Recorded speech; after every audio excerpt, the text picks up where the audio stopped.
How is everybody doing? I'm going to pull up the chat real quick. Top chat. Live chat.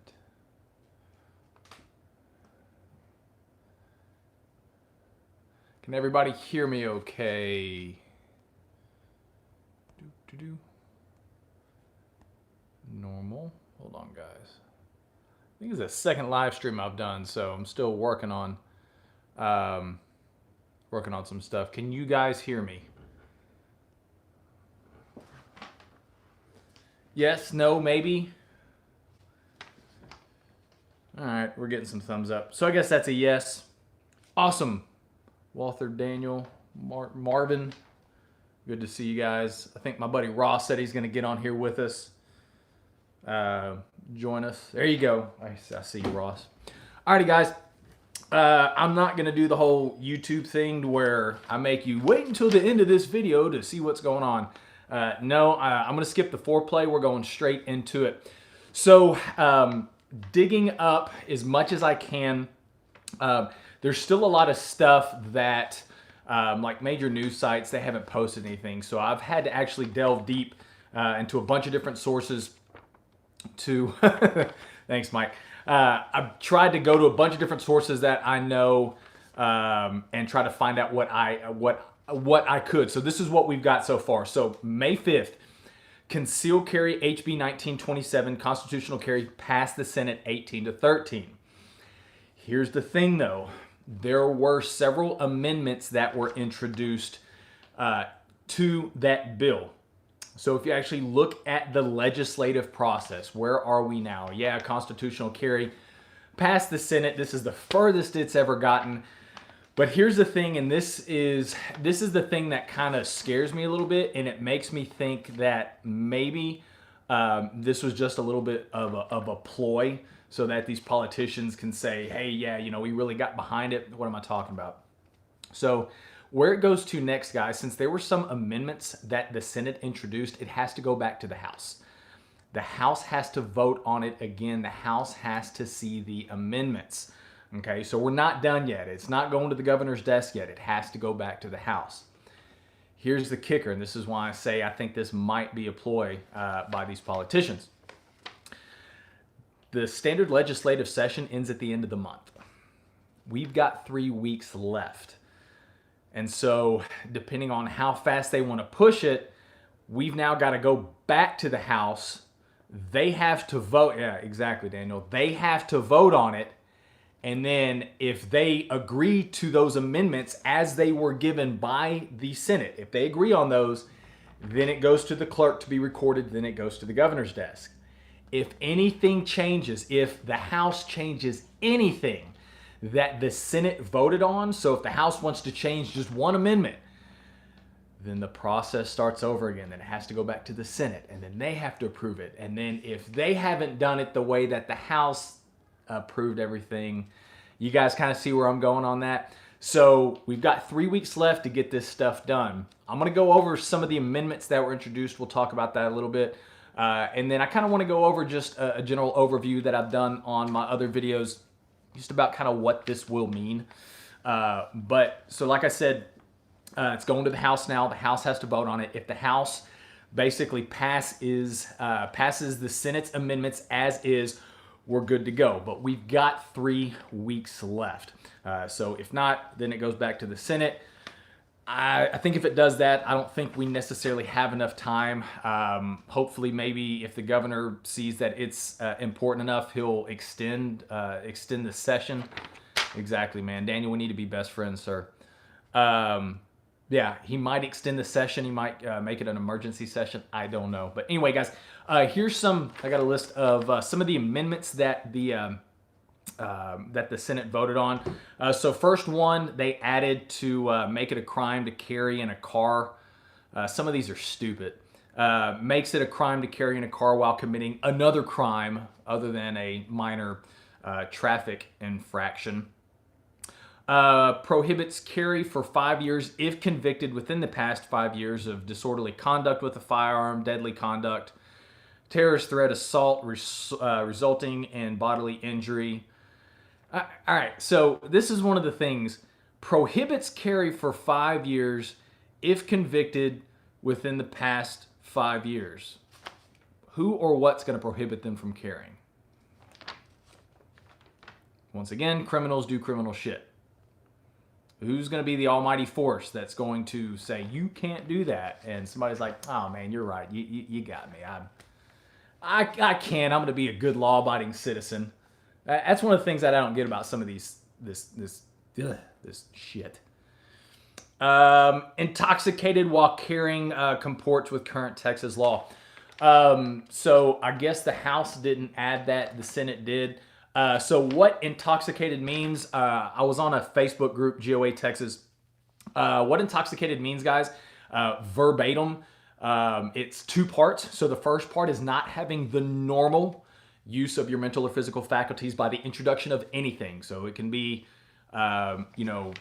Tylenol 3. Let's say the doctor gave you the good stuff, the Vicodin, and you're in pain, and you take several of those, and you end up just like, and you drive to go get some Jesus chicken because you're hungry. Guys, that's considered intoxicated. If you're a white suburban housewife and you take too many antidepressants, that could be considered intoxicated. It's not just a blood alcohol content of 0.08 or more. Not having the normal use of your mental or physical faculties. That is intoxication. Also, guys, if y'all got any questions, man, put them up in the chat. I'll try to get to them as I get to it. So it also enhances criminal penalties for felons in possession of a firearm from to a second-degree felony with a 5-year minimum mandatory jail time. And for those... Oh, okay. So that's cool. Enhanced as a white suburban housewife. I take offense to that. I'm assuming your gender, Ross. Enhances criminal penalties. Okay, I can get behind that. Cool. All right, here's the thing. So this is actually one of the benefits of having an LTC, guys. So this is cool. It removes the oops provision. So a warning to leave before being cited for carrying with no LTC in a prohibited place, which was added to the bill in the House as an amendment. This doesn't affect current law. So what they're talking about, this was, golly, I think this happened in 2019, this passed. So now it's referred to as a defense to prosecution. So let's say you have an LTC and you actually carry into a place where they've got some 30-06 sign posted behind some, Coca-Cola machine that you didn't see, and you go in there. Well, if somebody, for whatever reason, sees that you're carrying, and then, like I said, I don't want to go down the rabbit hole, but if somebody sees, concealed means concealed. So if somebody sees that you're carrying, that means you're doing a pretty crappy job of carrying. But anyway, if somebody sees that you're carrying and you immediately vacate the premises. So you go in there, somebody has given you notice, hey man, you got to leave. And you're not an asshole about it. You're not one of those guys, and you immediately vacate the premises. They can't criminally prosecute you. You have a defense to prosecution. So that's called the oops. The oops provision. Are these regulations that are amendments to the bill such that they don't already exist? I thought. Hold on, let me see if I can pull that up. I thought it was already illegal to carry while intoxicated in Texas. Yeah, so basically what they're doing is they're making the same language that we as LTC holders have to abide by. They're adding that to this as well. And I mean, I agree with it. That's cool. So it removes the OOP provision. So that's a check plus for you LTC members. All right, guys, here's a big one. So one of the main issues, all right, baby, bye. My little one's going to dance. One of the things that people were worried about is they think that there was, cops can stop you for anything. Kind of like, the new ones removes the oops, no notification needs to be given.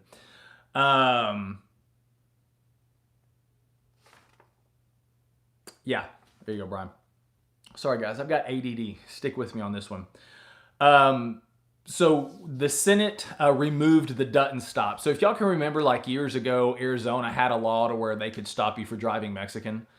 That's kind of one of the things that people were talking about or concerned about, is they wanted to prevent cops from stopping people or pulling people over or whatnot, just for the mere fact that they thought they might have been an unlicensed carrier. So it actually, and that's what the Dutton or the Terry Stop Amendment was. The Senate took that out.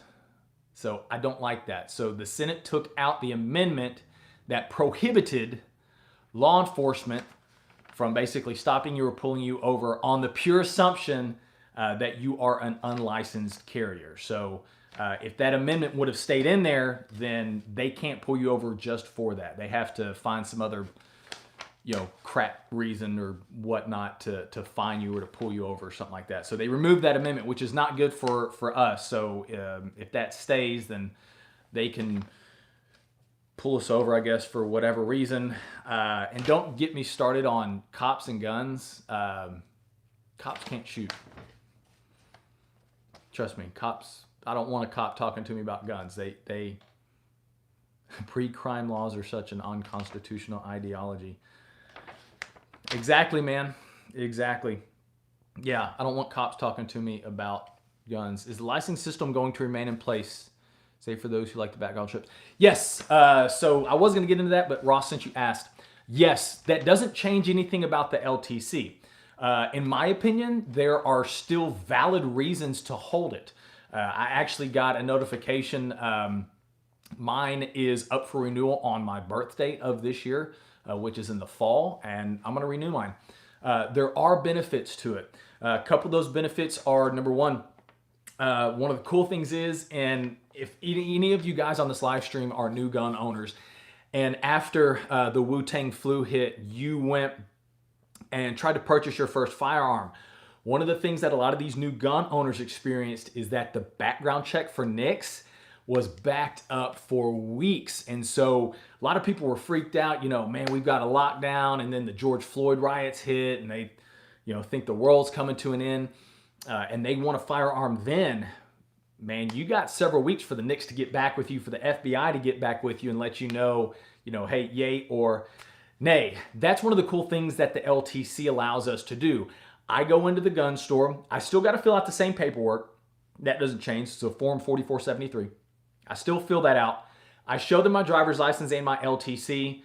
The mere fact that I have my LTC is proof that my background check is still valid and that I am a valid license holder. Okay, if something were to happen to where I'm no longer valid, that they would actually physically take that license away from me. So that's one thing. It allows to make that purchase of any firearm that much easier. So in the event like we saw this time last year, guys, if you had a CHL or an LTC, you could go into the gun store, fill out the 4473, hand them your driver's license and your LTC. You can take it out at that point in time. That hasn't changed. So if you don't have that, you've still got to go through the NICS background check. Number two, campus carry. So the only way that you can carry on an institution of higher education, most shops will give you the weapon after 5 days of being on the delay. Yeah, Ryan, I think that's a federal requirement if NICS hasn't responded within that time period. But who knows? Most gun shops might not necessarily do that. Campus carry. So the only way you can legally carry on an institution of higher education, and guys, that is everything after high school. That's Texas A&M, Texas, Baylor, that's Houston Community College, Texas State Technical College in Waco, that's Blendergarten and Brenham. I'm hoping you guys got that joke. But yeah, guys, it's everything after high school. So the only way you can carry legally on an institution of higher education is if you conceal a handgun and you have an LTC. So no open carry is allowed, but you still can conceal. That being said, if there's an individual building or whatnot that doesn't want you to carry, they'll have to effectively give you notice. So no open carry at all. Gun cannot be visible anywhere on an institution of higher education. Any property that is owned, operated, or leased by. Let's say constitutional carry passes. You can't carry, period. Period. You don't have a LTC, you can't carry, period, on an institution of higher education. So that's another benefit that allows us to carry on college campuses, okay? So unless you have an LTC, you can't carry, period, at all. Here's another big one, guys. Reciprocity. Carrying out of state. So you got to remember, we must abide by the laws of the state that we are in. So let's say for some weird god-awful reason you want to drive up to Oklahoma to go visit Joe Exotic's old Tiger King Ranch that Carol Baskin now owns. As soon as you cross Oklahoma lines, you're in Oklahoma law. Texas has reciprocity with 36 other states. So if you have an LTC, as long as you stay in those 36 states, you must abide by their laws, but they also recognize our license. If constitutional carry passes and you want to carry in Texas and you want to go carry in another state without a license, only if that state allows constitutional carry are you allowed to carry there, okay? So it really limits your reciprocity. So for instance, I think Louisiana is not constitutional carry. So if you want to go to Louisiana for whatever reason, you want to carry legally, you got to have a license. So that's another good thing. Reciprocity, Texas has agreement with 36 other states. If constitutional carry passes, you can only carry in the states that also accept constitutional carry. So those are the three main things that having an LTC does. So I still think there's valid agreements or valid arguments to it. The LTC program as is, so I just joined, so not sure if you already covered this, but from what I read, it appears that it would be illegal to have a firearm on a person at home or private, say after a couple beers. So Sonu, man, I'll always tell you this, guns and alcohol, I'm not sure about that. Guns and alcohol never exist. Guns and alcohol don't go together, okay? I know a lot of people do that. They go dove hunting, man. It's time to sit back and shoot shotguns and drink beer and all that shit. Guns and alcohol don't mix. I'm not going to tell you I've never had a beer while carrying a gun. I also know my limits, okay? So just the only thing I can tell you is be smart about that, man. Don't go all crazy. Daniel, you've got me convinced. I'll have to take your class once, start back up. Yeah, man, would love to have you. Love to have you, Daniel. But yeah, guys, so going back, I gave you all those 3 reasons for the LTC, why they're still valid. That being said, a lot of the naysayers, hold on, I've got one more amendment. Guys, my ADD is kicking in. I'm sorry. Creates a new sign, one additional amendment that the Senate has. Creates a new sign to prohibit permitless carry in certain places. Yeah, guys, so that's the thing. Permitless carry, they still got to know all the laws. Just the fact that they don't have an LTC does not negate them from knowing all the, the big 6, the big prohibited places, schools, polling place, racetrack, TDCJ, place of execution. It does not prevent any of that stuff. They still got to know that. Okay, so it might be a shock to some people. They're thinking, oh, I can carry wherever I want to. Nah, Jack, you still got to know the laws. So creates a new sign, whatever. This last one I find pretty funny. Authorizes DPS to develop an online gun safety class. Great, another government class. Love that. Y'all put on some really, really good stuff. I'm joking. The government's a joke. Which brings me to the LTC program. Guys, the LTC program, as it is mandated by the state, does not teach you crap about shooting. Teaches you a little bit about laws, where to carry, where we can't, a little bit about safe storage. Does a horrible job talking about ego. They still reference stuff from the 1960s. I can't stand it. But yeah, the LTC program does not prepare you for carrying a firearm. It doesn't. When you talk about skill-wise, it just checks to see where you are at currently. It doesn't, the standard class does not provide any firearms instruction whatsoever. Like I said, I am half of Templar Defense. Guys, we are based out of West Houston. We've changed the LTC up. I've added what I could that the state would allow. We teach our people to shoot. So a brand new person who's never touched a gun, actually had a dude from Canada several months ago. Guy had never touched a pistol. Man, we teach him grip, sights, trigger, all that stuff, front sight press, and just kind of how we do things. Yeah, man, it's freaking bare minimum. It's a joke. Dude shot a perfect score. So, yeah, we actually train our students, but the standard LTC class is a joke. It does not does not teach the student anything about firearms training, anything about that. And honestly, guys, so that's one of the reasons why I no longer teach the standard one. I've revamped it into what I think it should be, or the best thing that I can put together. And in my honest opinion, I believe it is more important for a student to know how to properly shoot, manipulate, do all that stuff, line their sights up, press the trigger. Guys, the key to shooting is keeping your sights, not disturbing your sights while you press that trigger to the rear. That is shooting, like in a nutshell. I'm not joking. Like, keep your sights on target without disturbing them as you press that trigger to the rear. I think that is 100 times more important than yes, sir. Mike, have a good afternoon, man. I think teaching people to shoot, having them become competent, knowing how to shoot, all that stuff, that is 100 times more important than knowing where you can or can't carry. I mean, that's just me, but I think the actual hard skills of shooting, learning how to shoot, why we shoot and where, the fact that we don't give them Joe Biden warning shots, that is far more important in my eyes than teaching somebody that, hey, places of worship are no longer prohibited places, but they can still post effective 30-07 or 30-06 notices. You see, guys, you see where I'm kind of getting at? So maybe I'm just weird. I don't know. But yeah, the LTC is a joke. So there's a lot of people out there, and I've had some friends on my Facebook page that were saying that, like, man, I don't agree with this constitutional carry. Yeah, I get it, because in their mind, they don't want untrained people carrying a firearm. But hey, sorry to break it to you, most of the people out there with an LTC that are carrying are completely untrained. So that's the world that we live in. Guys, 38% of Texans are gun owners. Of those, only 3 to 4% get their LTC.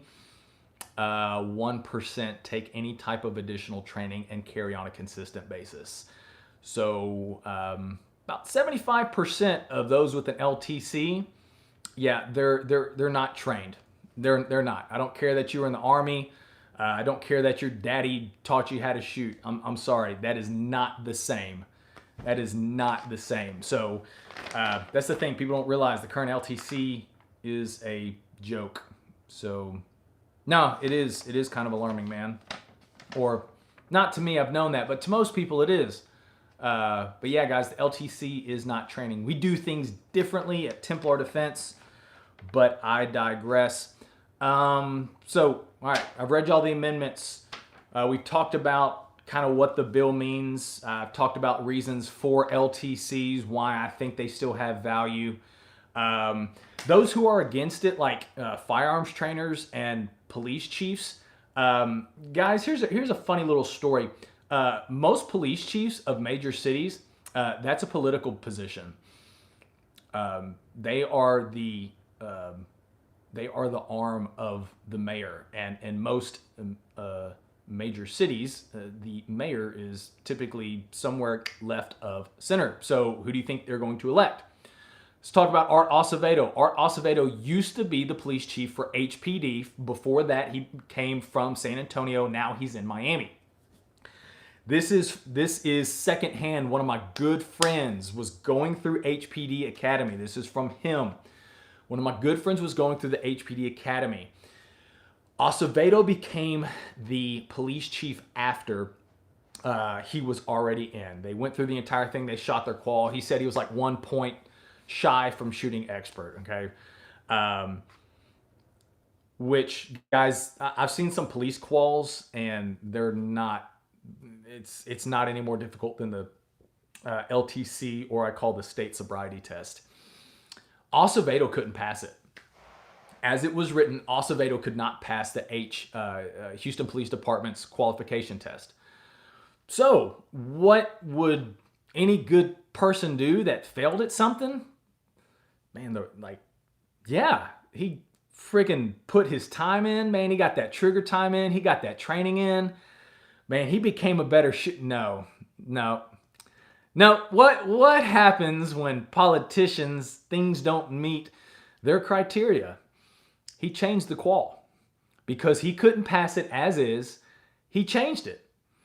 So that being said, most big city police chiefs are an extension of the mayor. They're really not that cop. They're really not the police officers that you and I think about. They're not running the streets, tracking down criminals, and that, guys, even that is just a small percentage of police work. Yeah, so police chiefs, you want to talk to me about firearms and training and shooting? Yeah, you're not the ones to do that. Go ahead and look in the mirror first before you start to pass on judgment to other people, because I'm pretty sure that most of you suck with a firearm. Let's talk about so that's that. So police chiefs, I really don't want to hear I don't want to hear you talk about firearms because you probably haven't touched one since you had to qualify 6 months ago, and you probably barely passed. The other 20 states who have passed constitutional carry, guys, I'm sorry, I'm looking at my phone. I got a hard stop at 5:20. Yes, I got about 9 minutes. The 20 states that have passed constitutional carry, a lot of people think, oh no, it's going to be the Wild West. Everybody's shooting each other. Guys, people aren't just going to start magically carrying. You're not going to start seeing people just with guns all over the place. Just go look at the statistics, okay? Go look at the history of what those states have done. Tennessee just became the 20th state that passed constitutional carry. Guys, they're not out there lighting each other up. Arizona did it several years ago. They're same thing. They're not out there just, duels and all that stuff. Typically, crime drops when that happens. Yeah, all right, let's talk about firearms trainers who are against it. More than likely, you're upset because your pocketbook's going to be hit, and you're probably shouldn't be training people to begin with. Anyway, yeah, so that's that. That's probably why you're not a big fan of it, because that's your maybe a big source of income, and you're upset because the government's no longer going to force people to come take your stupid class. I've said before, if constitutional carry passes, I am going to basically take our hybrid LTC and I'm going to turn it into what it should be. I'm going to turn it into what concealed carriers, brand new shooters, what they should learn. So that class is going to be 10 times better than our version of the LTC. So to be honest with you, I welcome it. Because we finally get to teach them what they need to learn, what is really important, what is most critical. So I think that's really about it, guys. Y'all got any questions for me? I've got about 7 minutes before I got to head out. Y'all been great. 25 people on here, 13 thumbs up. You guys kick ass. Questions. I'll talk about jiu-jitsu. I'll talk about Muay Thai. Krav Maga is a joke. Guns. What you got, guys? What you guys got? I got a video dropping tomorrow. What's the cost of our course? Brian, most of our stuff is a half day, 4 hours, $100, man. We can get a lot done within that time period. Our hybrid LTC is just a little bit longer. Daniel, man, thank you so much for joining us, dude. I appreciate your participation, your comments. Yeah, man, so most of our stuff's 4 hours, $100. Hybrid LTC is a little bit longer. We spend 3.5 to 4 hours out on the range alone teaching people to shoot. So spinning them up from knowing nothing to being able to easily pass the qual. And then we got some classroom time on top of that. But most of our stuff, man, it's a half a day, $100. You guys are going to be great. Yeah, so that's that. Guys, I got a video drop in Saturday morning on carrying knives for self-defense. I don't think you think, or I'm not sure if y'all know what my thoughts are behind that. But anyway, I actually kicked that video back a couple days because I was going to do this live stream. Yeah, man. Guys, part of that from that video that's going to drop Saturday is from Varg Freeborn's Violence of mind. Go read it. What's your expectations on passing the House? Oscar, man, it's already passed the House. It's already passed the Senate. There's some amendments. It's got to go back to the House to get voted on. I don't know. I really don't know. I really don't know. Sonu, man, I'm not a knife guy. I'm not. Knife guys are like the long distance shooting people of the firearms community. They're weird folks, and I'm not one of them. But yeah, man, that video on Monday is going to be awesome. Or I'm sorry, video on Saturday. Knives for self-defense, guys. Watch that. I think I'm going to drop it in the morning. So when you wake up, once you get out of the bathroom from taking your morning pee, grab your cup of coffee, fire up that YouTube, watch that video. And then I got 5 minutes. Before we leave, guys, set your calendars for this. I'm going to make another video on this on my channel. We have coming to Houston, June 19th, Green Ops. Michael Green is the chief firearms instructor and the owner, former Green Beret. This dude's done some stuff overseas that only you and I can imagine, stuff that we've read in books. The two guys that are coming, Hunter and Rowdy, these dudes are masterclass shooters. They are coming to the range that we do our stuff at out in Wallace, which is just west of Katy. Do I have classes in Dallas? No, man, my brother actually just called me. My brother lives up in Dallas. He's been wanting to do something up there for some people. So stay tuned. If I do end up going to Dallas, if I do something up there, man, I'll definitely. But that being said, man, there's a bunch of good outfits up in Dallas. Dallas has some good training up there. But yeah, guys, Green Ops, June 19th, Defensive Pistol 1. If you are one of those, you've already got your license, you are one of those that go to the range, you really haven't worked from the holster yet, and all you do is just punch paper, and you're thinking, man, there's got to be more to life than this, guys, sign up for that class. It's a one-day class, west side of Houston or just west of Katy, Green Ops Defensive Pistol 1. That's going to be an awesome class. I'm hosting that. Templar Defense is hosting that for them. Looking forward to having them out. So 3 minutes left. Any other questions? You guys are awesome. Thank y'all so much for tuning in. When I get more updates on this stuff, man, I will post it for you guys. Trying to keep y'all informed. I hope it passes because I don't think we need to ask the government permission to defend ourselves. I don't. But the thing is, with great responsibility or with great power comes great responsibility. The mere fact of me just owning a firearm does not make it, I don't magically know how to use it. It's not a lucky rabbit's foot that wards off evil spirits, guys. With great power comes great responsibility. If you are serious about firearms owning or firearms ownership training, guys, you need to be as competent, you need to get as skilled as you can with that. So in the event that it comes time that you need to use it, God forbid, you are squared away and know how to do it. So anyway, how many states currently allow permitless carry? 20 states. We are looking to be the 21st. Cross your fingers. Like I said, guys, we've only got 3 weeks left. If you ever have some Beyond the Basics training class at DFW, do it. I'll be on it. You got it, man. That would be our Concealed Carry 1 class, where we go over the mechanics of drawing from the holster, recoil management, malfunctions, all that stuff. The stuff that concealed carriers need to know. The stuff that concealed carriers need to know. Anyway, guys, thank y'all so much for tuning in. I'm going to go change clothes and go work out. Already did jiu-jitsu at noon because I don't know, I'm a weird, sick person, and yeah. Anyway, guys, thank y'all so much for tuning in. You guys have a great evening. Stay tuned for the video that's dropping Saturday on knife defense. Green Ops is coming to west of Katy, June 19th. So if you guys are anywhere, 3 hours driving distance of that, man, please sign up. I'll put a link to that Green Ops class after this live stream ends. So if y'all want to go back and watch that, you guys can. Guys, thank you all so much. Y'all been awesome. Be safe, be smart, be skilled. We'll catch you on the next one. You too, man.